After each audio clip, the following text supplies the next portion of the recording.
Episode 217 of The Horror Guys begins again. Us again. I'm Kevin. I'm Brian. We're going to talk about some horror movies, aren't we? 4 movies in a short, as always. All right. What do we got this week? Well, we've got M3GAN. M3GAN? M3GAN. Okay. M3GAN. They were being clever there, weren't they? M3GAN. Yeah, they substituted a 3 for the E. Yeah, we'll start out with M3GAN, a modern take on a killer robot doll. Then we'll look into a haunted mirror with Oculus. People raved over this at the time and sort of slipped by our radar back then. Uh-huh. Then we'll try to figure out what's going on with Disquiet, a mystery in a hospital. And then we'll talk to some bugs with Phenomena. This week, also, over at HorrorBulletin.com, we'll look at 2 bonus films. The Deadly Bees from 1966. Believe it or not, in the 1970s, there was this killer bee craze. Everybody said, the killer bees are coming from Africa. They're going to kill us all. They're going to take over America, and they never really did, like we were led to believe. Hello, yeah. Murder hornets. But before then, there was a different kind of deadly bee. 1966. It was the first of the bee genre. And that was interesting because... Not to be confused with bee films. It wasn't so much a natural, disaster, nature going to kill us.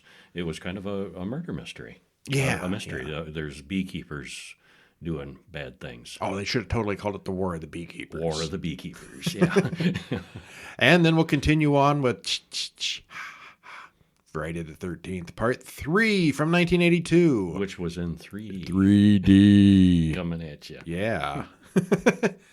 All right, so that's what we're talking about this week. And back in time, in the Wayback Machine, 4 years ago on episode number 11, we watched Don't Torture a Duckling from 1972. That was one weird flick. I think this was Kevin's first introduction to Lucio Fulci. And it was weird. It was very weird, yes. So Italian, I think it was subtitled. I don't remember if it was dubbed, but it's definitely weird. But it was good. And then we also watched The Possession of Hannah Grace, 2018. And this is the one with the priest who was on trial for killing someone during his exorcism. And I thought this one was mighty forgettable. I had to look back and remind myself what it was. Okay. I thought it was pretty decent. But one, it didn't leave an impression on me. You are not a fan of exorcist films. No, not so much. All right, probably the last time we're going to mention it, we have a free book available. The Horror Guy's Guide to the Halloween Films is available now on our web store, www.brianshell.com/b/Halloween, or go to horrorguysshop.com and just look for Halloween. It's in there. Totally free as an ebook, and very, very inexpensive as a paperback. And it tells you all about the Halloween timeline. Yeah, it's a short little thing that we put together as a sort of a demo of what the Horror Guys books are all about. Yeah. And again, this week coming up, or maybe the week after, very soon now, the Horror Guys Guide to the Films of Peter Cushing will be available in paperback, ebook, at all the usual places. He was a cool guy. Did you know that before he was Grand Moff Tarkin, he did a whole lot of horror movies? No. And other movies. Before he did horror movies, he did a whole lot of other things. Yes. Yes. Yeah, he was not always a horror guy. Mm-hmm. Well, much like Boris Karloff, he did many years of working before he got into horror movies. Mm-hmm. Can you name any of them? Known for. No, not really. No. All right, so go over to horrorguysshop.com, do a search for Halloween, and pick up your free ebook. Or there's a link there to take you to the paperback at various places. Of course, we've also got the horror films of Vincent Price, horror films of Roger Corman, Shock Theater, Son of Shock, all the Hammer horror films, The Silent Age, and a lot of other good stuff. HorrorGuysShop.com. That's a lot of good books. I want them all. You got them all. Oh, yeah. None of the number one fan. Yes, I am. All right. Well, anyway, our first movie this week is 2023's newish film, M3GAN. Spelled, if you're Googling it, M3GAN. If you type in the other one, I don't know what you get. Directed by Gerard Johnstone. Written by Akilah Cooper and James Wan. James Wan, he did all the Conjuring films. Mm-hmm. Is this good, do we say? Is this good? Did we like this? I don't like the You don't care for films. his movies. I don't care for the Conjuring films. No. All right. No. Allison Williams, Violet McGraw, and Ronnie Cheng. 1 hour, 42 minutes. Trailer in the show notes. Spoiler free. What happens? Well, this looks good and it's entertaining. It's a cautionary tale of AI getting out of control, science fiction, but it's maybe not that many years away from where we are. And you can see where things are going, and it gives a decent payoff that moves fast. Yeah. Didn't Chucky just come out last year with exactly the same description almost? There was a robotic Chucky. The newest Chucky movie, They yes. rebooted Chucky as an AI, As a as little a robot. uh-huh. Yeah. That was interesting. And here's M3GAN as another. This one Now is they- now probably a they little need to more have- realistic and based in what we can do today. Yeah, a little more based in science. The Chucky still was a little supernatural seeming. Was he? Beyond sciencey. Boy, that newest one was so forgettable. I don't really remember. I thought he was just a pure crazy robot. Yeah, but this did seem more realistic. Okay. Yeah. Yeah, good Chucky has always got the supernatural element to it. No, it didn't really have supernatural, but yeah, Not this one, no. this seemed more believable, where it was an AI learning from itself and getting out of control, snowballing out of control. Okay, and before we get into the description, I have heard that there is a standard version and a newer uncut version that came out after we watched this, like days after. With more gore, more violence, and so forth. So the unrated version may be better than that, or maybe it won't be, I don't know. But it will be slightly different from what we're describing. We'll have to see. We see a commercial about a girl whose dog died. What? That's starting out happy. Yeah. It's an ad for robotic toys that look something like a Super Furby. Yeah, they're little round heads. They'd be fine in a Pokemon game. Yeah, that's what they look like, a pokey character. If you remember Furbies, a little ball of fur with a mouth and eyes that talk. But this has some AI in it, and it'll ask intelligent questions and stuff. And it's linked to our smart device, to our phone or iPad. Yeah. Well, Katie has one of them in the car as they drive up the side of the mountain. Her mother whines about Katie's excessive screen time. Katie's Aunt Gemma works at the company that makes these toys, and they start sliding around on the icy road and can't see anything, so they stop where they are, because their father's an idiot. And then a snow truck rams them and kills both parents. Credits roll. Ouch. Ouch. Yeah. Why do these stories always start out with orphans, you know? Here we go.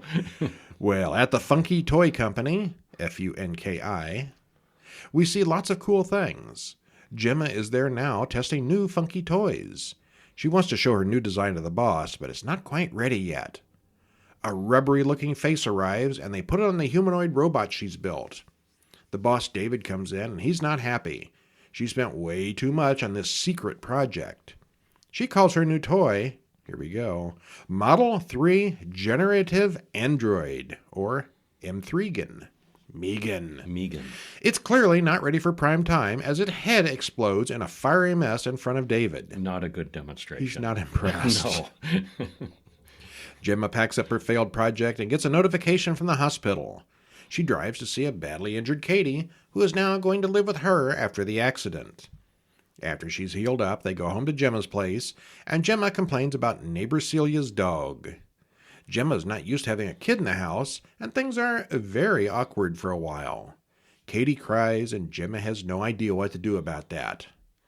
She's in her 20s, single, has no plans to have kids. And suddenly she has a house full of collectibles and breakables and doesn't want a kid. It's not a kid-oriented house. So, yeah. Therapist Lydia comes by to talk to Katie. Katie doesn't have any toys, so they open up some of Gemma's rare, expensive collectibles to play with. And that doesn't go especially well. Adjustments are going to have to be made on both sides. Katie asks about screen time, and Gemma doesn't really care about that. Well, that's a plus anyway. What's my limit on screen time? Oh, you don't have one? What? Why would you have one? Yeah. Yeah. Well, Katie asks about this big robot thing that Gemma calls Bruce. It's like a big cyber something or other that doesn't have a face. Gemma shows her how it works, and Katie is fascinated. That's Chekhov's robot, by the way. I saw that. It certainly looked like it. I saw that come. I'm like, okay, we're going to see that. There's going to be a robot battle in this, isn't there? You remember the big loader suit from Aliens? Mm-hmm. Along those lines. Yeah, we're going to see that again, aren't we? Yeah. Well, this thing doesn't have much of a mind of its own, but it takes the user's movements and commands from linked gloves. Gemma is inspired to keep working on the M3GAN toy with Cole and Tess, her co-workers. They eventually call in David for another demonstration. They bring in Katie and introduce her to M3GAN, who now has a face and recognizes Katie as her primary user. This is going to be a long-term test. M3GAN can walk, talk, and draw pictures. David is impressed and wants to move on with production. M3GAN can learn and bond with its assigned child. Katie is thrilled with her new friend, but Tess is somewhat concerned that M3GAN won't replace parents. M3GAN knows how to learn about things, including death, which creeps out all the adults. Yeah, she gets carried away. They give her full access to the internet, and she's curious and learning, and she goes nuts, looking up all this stuff, and starts asking, "What's death? What happens to you after you die?" And all these awkward questions, and like, no, don't talk to the kids about that, But she knows everything because they taught her to learn, but not a lot of guidance or restrictions, which I mentioned a cautionary tale. It's, you got to watch it with AI. The dog next door attacks M3GAN and Katie.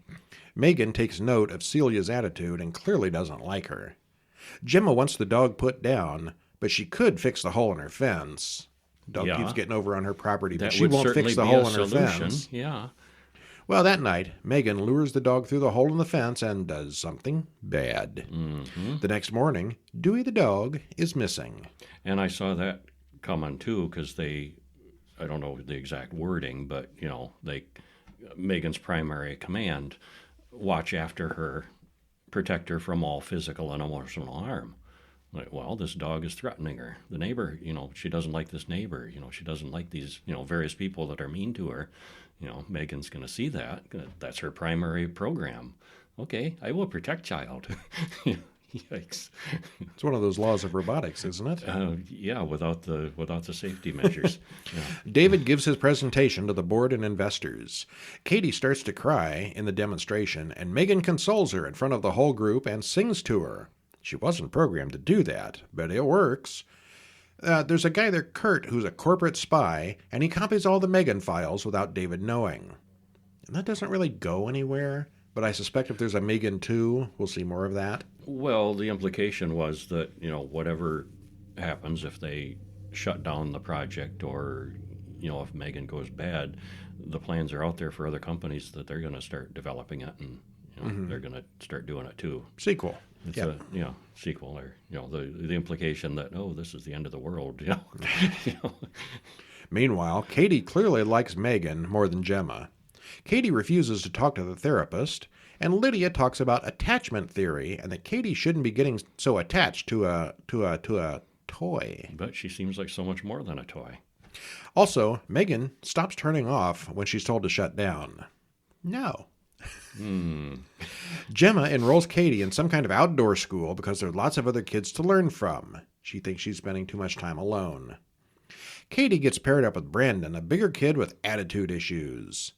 When Brandon starts picking on Katie, M3GAN gets involved. And again, it's I'm going to protect my primary. Brandon steals M3GAN, but she pulls his ear off. This is the part where you run, she warns. Oh my. Yeah. And he does run, and gets run over by a car. We should not spoil it further. Oh, poo. Because it's so new. It's so new, and there's so many people that haven't seen it. Okay, no more of that. Yeah. She goes off the rails from there. Bad things have happened. And something that was interesting, I was reading that people in robotics were praising that point for realism. When, this is the part where you want to run, and she does chase Brandon. We mentioned that already. She drops on all fours. And that's a real thing with robotics, that where robotics are now, that the bipeds can't run very well. And that the quadruped robots are much more likely to be able to run. And that's why she dropped all fours, because she can't run as a biped. Yeah, they had some of those four-legged robot things at the Super Bowl, didn't they? Yeah, they did. Yeah. So they're at least that good. And they've got some bipedals that are kind of, they're still working on it. But I saw, somebody in robotics, praising that. Like, oh, yeah, that makes sense. Yeah. Okay, well, the violence here, again, we watched the cut-up version. The violence always cuts out before we see anything graphic or gory. There's an uncut version that has been released that's supposed to have more gore in it. It was originally shot as an R-rated movie and was cleaned up for general release. I haven't really heard any reviews of the uncut version, but it is out now. I haven't either. Yeah. Well, the problem here is that M3GAN gets too evil too quickly, and we don't really get a lot of build-up. It moves fast. She starts out as the perfect toy, but after the bit with Brandon, she just sort of goes full psycho. It could have stood to be another 20 minutes longer as we see her slowly I would have devolve. enjoyed that, yeah. Still, it looks good. M3GAN was part actress, part CGI, and part puppet, and the combination works pretty well. She's not quite human looking, but she's trying to be. Mm-hmm. The obvious comparison here would be Chucky in the Child's Play series, but this one really goes a whole different way than those films. It was kind of good, but I look forward to seeing the uncut version eventually. Yeah, overall I liked it. Overall, I liked it too. I can't say there's anything in there that we haven't seen before, but it was entertaining and well done. It was assembled nicely, yeah. Yeah. Standard parts put together in a... interesting manner. Yeah. And M3GAN, although there was an artificial intelligence involved, did not have 6 fingers on each hand. No. Unlike most AI creations. AI artwork, yeah. All right, then we take us to a brand new movie, another one called Disquiet, 2023. Written and directed by Michael Winnick, stars Jonathan Rhys-Meyers, Rochelle Goulding, and Elise Levesque. Hour and 25 minutes. You haven't seen this one? There's a trailer in the show notes. Spoiler-free judgment. This one comes from the publisher. This is one of those publisher notifications. Brace yourself for a twisted, spine-tingling thriller with Disquiet, now streaming on Redbox. Jonathan Rhys-Meyers stars as a patient who wakes to discover he is trapped in an abandoned hospital by mysterious and sinister forces that have no intentions of letting him leave. Don't miss out on this must-see movie. Stream Disquiet instantly on Redbox On Demand today. Rated R from Paramount Pictures. Okay. Lots of violence, lots of R. Yes, this is worthy of its R rating. Yeah, this one pulls you along, wondering what's going on and trying to figure it out along with the main character. I mean, about halfway through, we kind of figured out what it probably was, but we weren't really sure. Mm-hmm.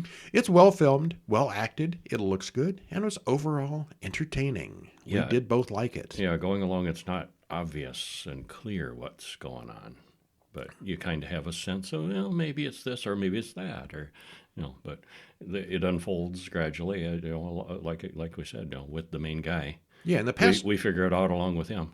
In the past 2 years or so, we've seen maybe 4 or 5 things with Jonathan Rhys-Meyers in it. He seems to be going pretty heavy into the horror genre. Mm-hmm. And in my opinion, I think he's been kind of 50-50. He's been in some good ones, and he's been in a couple of stinkers. This is a good one. Yeah, I think I like this better than most. Yeah. It was good. And the last one we saw him in was the one with John Voight. Oh, the mystery game one. I can't remember what it was called. A Deadly Game. A Deadly Game. Yes. We like that one, too. Mm-hmm. Okay. Anyway, what happens? Well, without going too far with it. Yeah, we can't go too far in this one. It's so new. We hear Sam tell us that life is all about choices. He says that he's married to Sarah, and they have a baby on the way. And then Sam has a really bad car accident, and they take him to the hospital. Credits roll. He wakes up in a hospital bed, alone in a hospital room attached to a monitor. And immediately at this point, we had theories. Mm-hmm. He presses the call button, but no one comes. He looks over at the old man in the next bed, and he's suddenly vanished. And then the old man jumps him, and they have a fight. He's back. Yeah.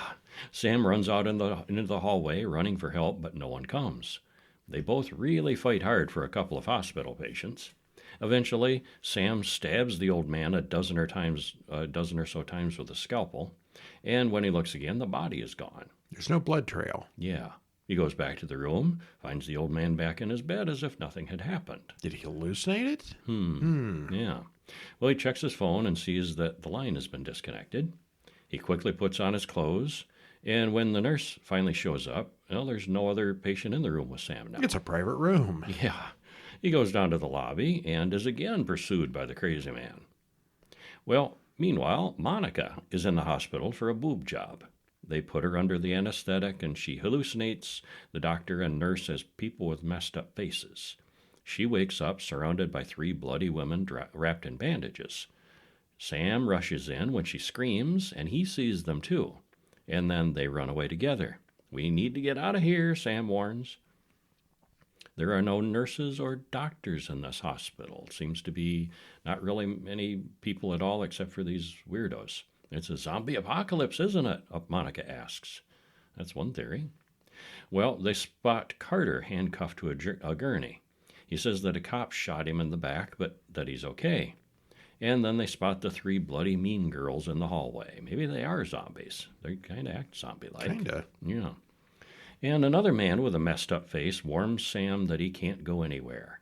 He gets knocked out, dreams of Sarah telling him he's going to grow into a crazy old man with wild hair and long fingernails.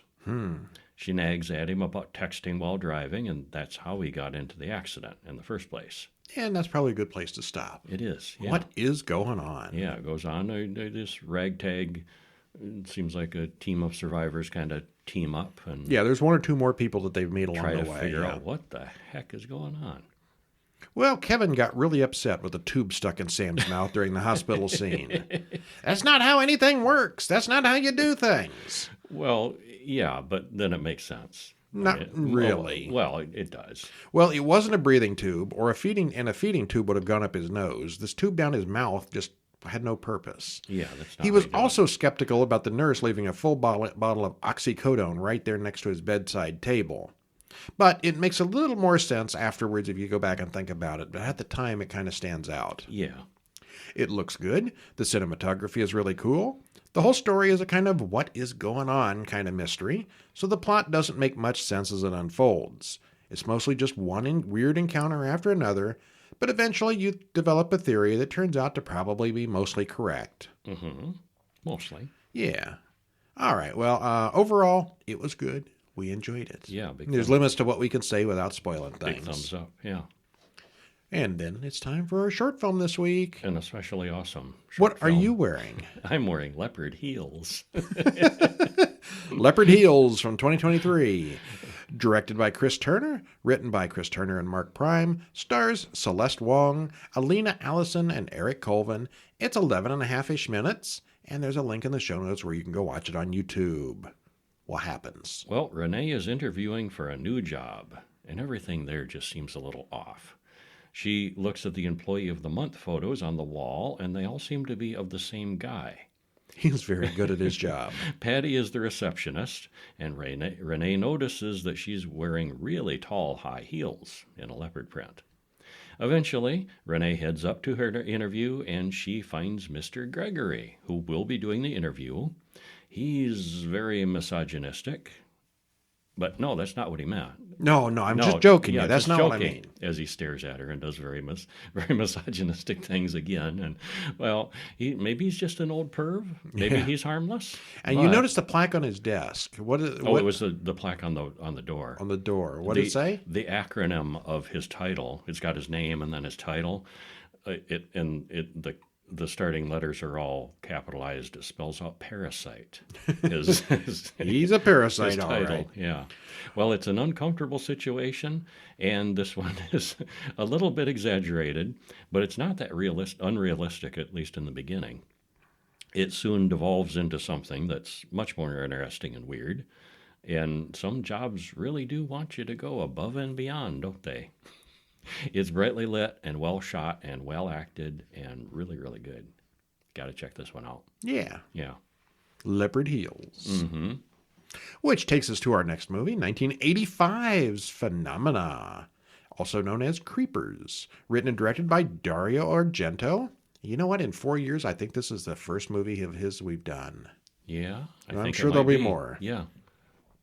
Stars Jennifer Connelly, Donald Pleasance, and Daria Nicolodi. Hour and 56 minutes, trailer in the show notes. And we were about an hour into this, and Kevin says, you know what? She reminds me of a young Jennifer Connelly. It wasn't an hour, was it? But it was close. It was a ways into it. Well, I hadn't paid attention to the credits and hadn't read the IMDb or knew anything about it. And yeah, I was like, gosh, she looks young Jennifer Connelly. She was 15 here, and it was her first major movie. This she was did before Labyrinth a little bit later, yes. Yeah. Okay. Spoiler free? Spoil us. Don't spoil us. Don't spoil us. Superb direction, an interesting story, and skillful acting save a movie that's actually kind of long, slow, and talky. But Well, it sounds great except for the bad part. It's really good except for the not good part. It's kind of a contradiction, but it's weird with lots of creepy moments, especially if bugs freak you out. And all in all, we give it a thumbs up. Yeah, it was good. It is a little talky. A little bit, but Dario Sargento, he's such a good Argento. He's such a good director. This was filmed in English also. It's an Italian movie, obviously, Dario Argento. It was filmed in English, but it still sounds sort of dubbed. I think that they did a lot of post-processing talking there. I did. Yeah, I think they did. Yeah. Yeah. Although it was done in English, their mouths moved properly. Spoil it for us. A bus stops in the mountains and then drives off, leaving one girl behind. She walks to a nearby house and yells for help. She goes inside, and we see something pulling at chains inside the house. It breaks free. Uh-oh. The off-screen person attacks her with chains and scissors. She runs outside into the mountainous terrain, where she's finally stabbed to death. The person then cuts off her head and throws it in the river before dragging the body off. Oops. Later, we see a monkey walking around outside. Professor McGregor is an insect scientist, an entomologist, who helps solve cases for the police. The monkey is his pet, Inga. Technically, it's an ape. It's a chimpanzee. Chimpanzee. Yes. Well, chimpanzees are apes. Planet of the Apes. Tails, right? That. Tails make the difference? Usually. Almost always.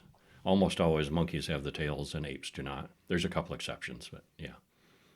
Okay. Yeah. The hairy little person is his pet, Inga. He is wheelchair bound, and she's his nurse who fetches things for him. He explains how certain insects appear on dead bodies at certain stages and intervals, and these reveal a lot about when a body has died. He has the dead girl's head, and he can look at bugs to determine when she died. 8 months and 15 days ago. And that's a real science. That's oddly precise, though. That's very precise that he does, but that's a real science of looking at, decomposition and insects and stuff. Well, Inspector Geiger is there, and he puts it in line with the other girls who've gone missing. Yes, there's a serial killer in the area. Jennifer Corvino arrives in what they call the Swiss Transylvania, and she's the daughter of a famous actor. There's a bee in the car, and Jennifer defends it, saying, "Insects never hurt me, I love them." She tames the bee, and she's going to the International School for Girls. And the story here is that she's the daughter of a famous actor. And there's posters around that we never really get to see. Originally, they wanted to have Al Pacino play her famous movie star father as himself. Mm-hmm. And he said no, he didn't want to have anything to do with children that weren't his.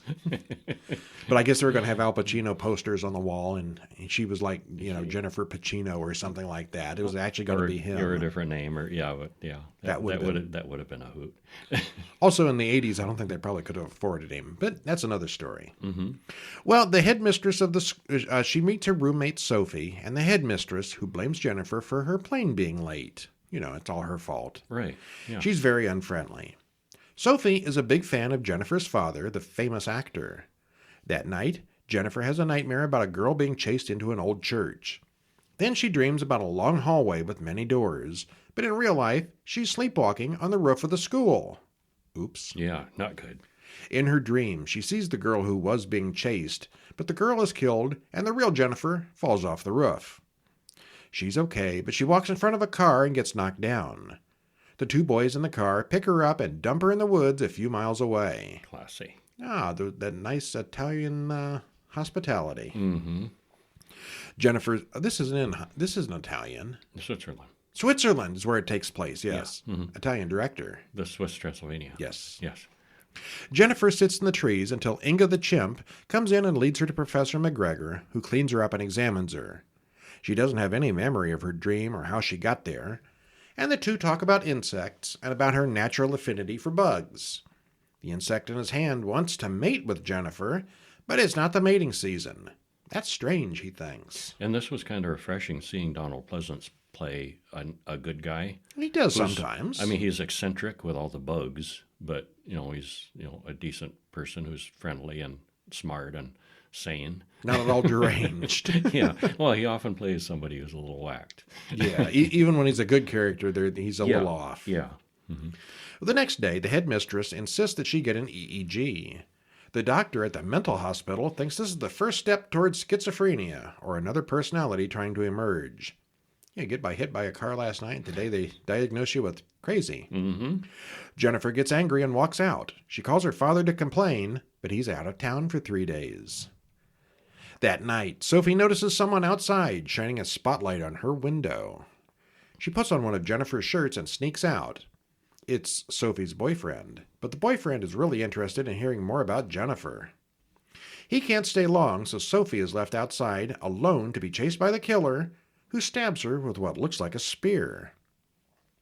Jennifer goes outside and walks through the woods. A firefly comes to her, and she follows it. She picks up a glove and goes back inside. There are maggots on the glove, and they tell her about the murder. She can talk to the bugs. She's the Dr. Dootiny. Doolittle of bugs. Yeah. Not Doolittle, even smaller. Mm-hmm. The headmistress thinks Jennifer's crazy. Jennifer goes to McGregor about the maggots and tells him everything, even about the firefly leading her to the maggots. He believes that insects have a low-key paranormal powers and telepathy. The headmistress and the other students learn all about this by reading Jennifer's diary. Now they really think she's crazy, and everyone starts tormenting her. But she summons a huge swarm of insects that crawl all over the building, and everyone stops laughing. They all laughed at me till I did this. Mm-hmm. The headmistress quickly comes to the conclusion that Jennifer is demonic and calls the doctor from the mental hospital to come and get her. She sneaks out and goes to the professor's house again, and he gives her a sarcophagus beetle and says it will lead the way to the dead bodies. All she has to do is listen to it. Yeah, I believe this part. Here's a little friend for you. He's like a bloodhound who will lead you to the nearest dead bodies. And it does. Yeah.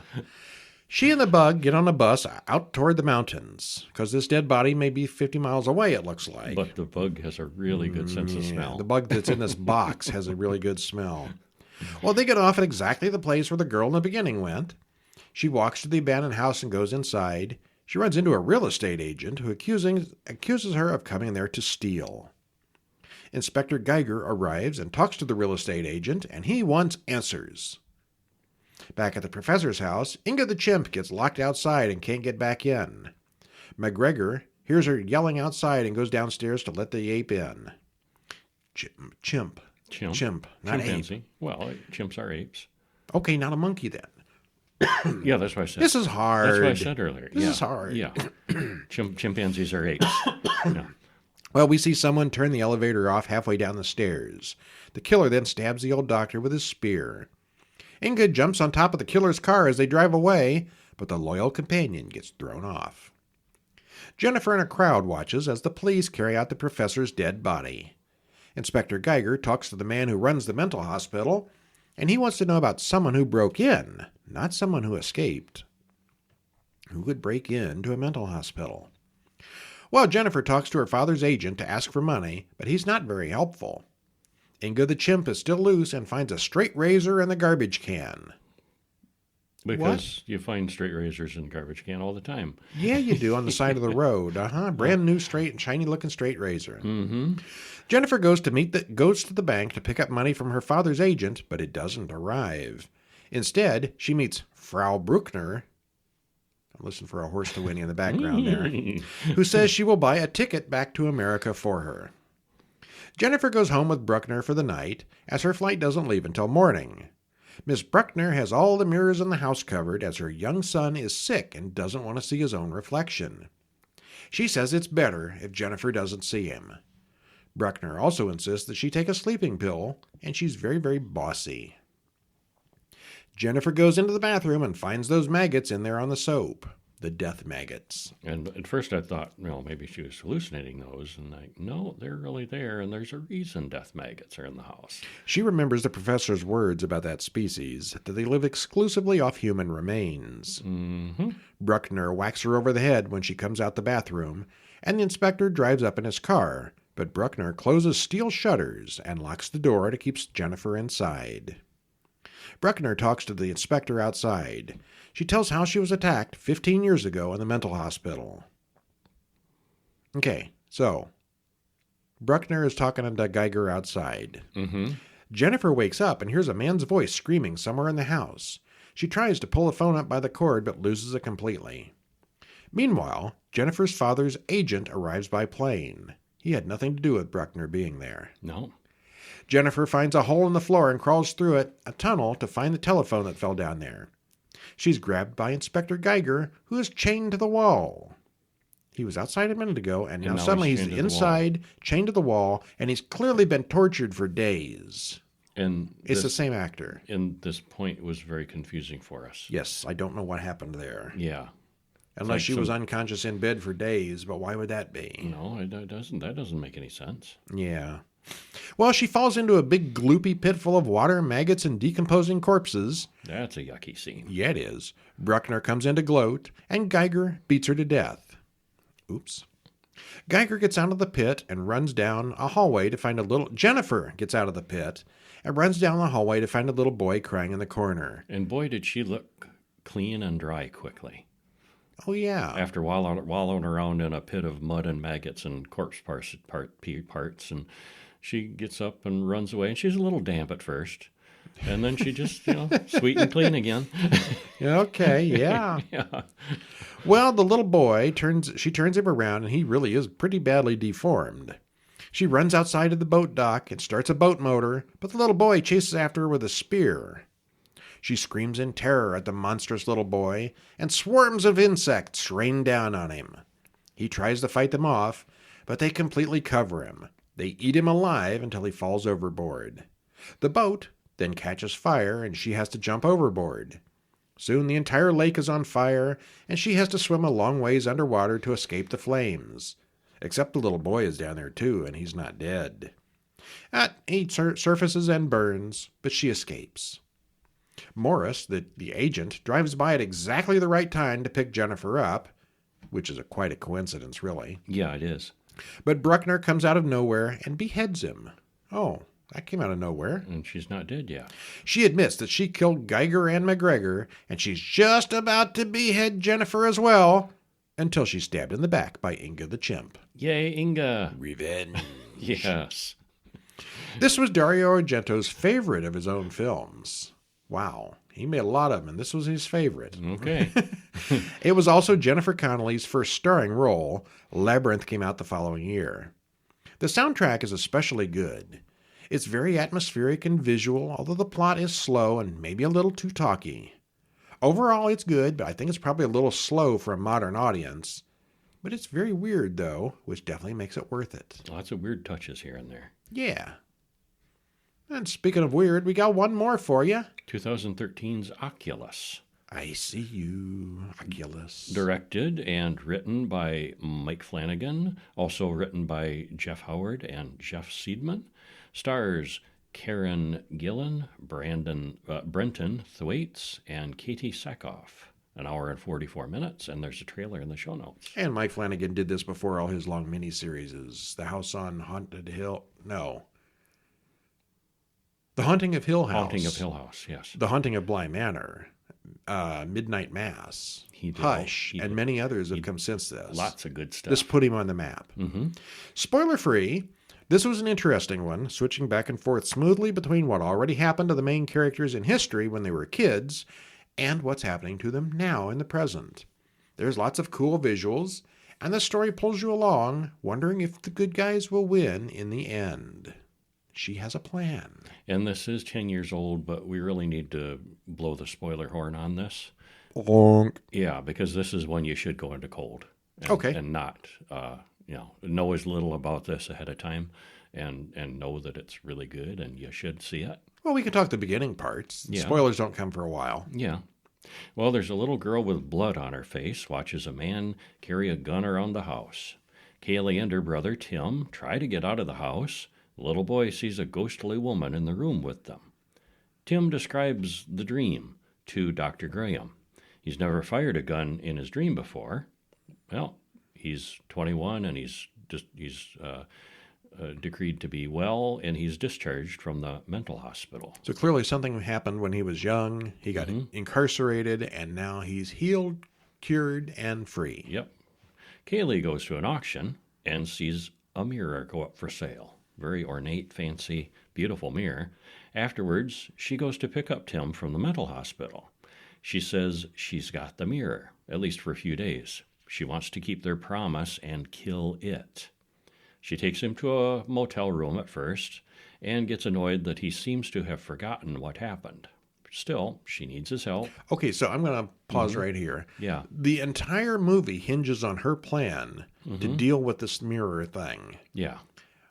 What kind of coincidence is it that he would get out at exactly the same time that this mirror wound up at auction? I don't think it's a coincidence. The mirror was doing it. That's how powerful it is. The mirror's pulling the strings. I don't think it was a coincidence. I think it was the mirror doing it. Okay. All right. Because that was the part I didn't really buy, that she'd been planning this for like 10 or 12 years, and it all just happens right now today. The mirror wants the ones that got away. All right. Well, what go on. We flash back to them as children moving into a new house. We see the same mirror being carried into the new place. Their mother, Marie, thinks the mirror is too ugly for their father, Alan's office, but it's his office and he wants it. That night, he sees a weird woman with glowing eyes in the room, but only for a second. Well, in the present, Kaylee wakes up in the middle of the night and looks at the creepy mirror. She's attacked by her father. No, just a nightmare. Her fiancé, Michael, doesn't understand what the deal is, and she doesn't really try to explain it to him. Just bear with me for a day or two more, she says. She works for the auction house where the mirror was being sold, and it's got a break in one corner, so she uses the excuse she's going to put in a repair order on the cracked mirror, and she uses that as an excuse to get it out of the warehouse, and she really just wants to take it home. And when she's alone with it, she says, "You must be hungry." So, in the past, Marie notices that all the houseplants are dying. Alan starts hearing voices from the mirror. Kaylee sees a weird woman with her father. In the present, Kaylee takes Tim to their parents' former home. She inherited it, and the home is just sitting there empty, and they carry the mirror inside and set it up. She's got cameras and video equipment ready to set up and watch the thing. And she's hooked up a boat anchor on a timer that will swing down and destroy the mirror as a kill switch. The timer has to be manually reset every 30 minutes, or by default, it will swing down and smash the mirror. Which doesn't make any real sense, but pretty soon we get to see why this is all completely logical. And why that makes sense, yeah. Well, Kaylee turns on the cameras and explains her plan to the camera and to Tim. She seems very prepared, as if she's been getting ready for this for years. She tells how the mirror is responsible for at least 45 deaths since the earliest time when she could trace it back, and apparently including their parents. She relates the history of the owners of the mirror, all of whom died badly, and her explanation clearly upsets Tim, because he is not on board with thinking any of this is real now, because they've cured him. And that's a good place to stop. So it's killed 45 people in its long history. Why wouldn't somebody just break the mirror? Huh? Yeah, why? Well, that's a very big part of the story. And it's a very cool part of the story. Yeah. Okay. So, yeah, it's it's a haunted mirror. We got that part. Yeah. And you've seen haunted mirrors before in movies, probably dozens of times. This one's pretty good, though, because it's a smart haunted mirror. Oh, is it? Yeah. There's lots of little visual things going on that you have to be paying attention to in order to catch. The woman in the mirror appears in certain places, and stuff also happens. Things move on their own. We started out seeing creepy, weird stuff, but after a while, Tim's justifications and explanations for why everything was happening make that all sort of doubtful. The casting of the two young kids was really good. They really do look like younger versions of Karen Gillan and Brendan Thwaites. Yeah, that was a good pairing. Yeah. The cinematography, with the past and present swapping back and forth, often multiple times in the same scene, really works. Yeah. Yeah, it was very good. This was a good one. Yeah. Yeah. And then we've got The Deadly Bees from 1966 and Friday the 13th, Part 3. And you can read about those on the website Yes, and the you newsletter can. and all that. Those are our bonus movies. Bonus. Friday the 13th, Part 3 was funny because it was in 3D. And boy, did it was obviously did they 3D, milk yeah. it. Yeah, with stuff coming out at the screen. And yeah, they really... Everybody knows Jason Voorhees, the murderer in the Friday the 13th movies, wears a hockey mask. And this is the first time he does. He got it about 10 minutes before the end of part 3. So, yeah, that's a kind of a late addition. And then it became iconic from there. It sure did. He liked it. He liked that hockey mask. I never taken that off. He didn't become immortal until the hockey mask went on. That's right. All right, yeah, anyway, you can go read the horrorbulletin.com to read those 2 extra reviews and sign up for the mailing list so you get, believe it or not, 7 movies each week in your mailbox. Wow. 4 movies in a short that we talk about, plus 2 more usually. We watch a lot of movies. We watch too darn many movies. No, not too many. All right, we'll talk to you next week. I'm Brian. And I'm Kevin. See you. See ya.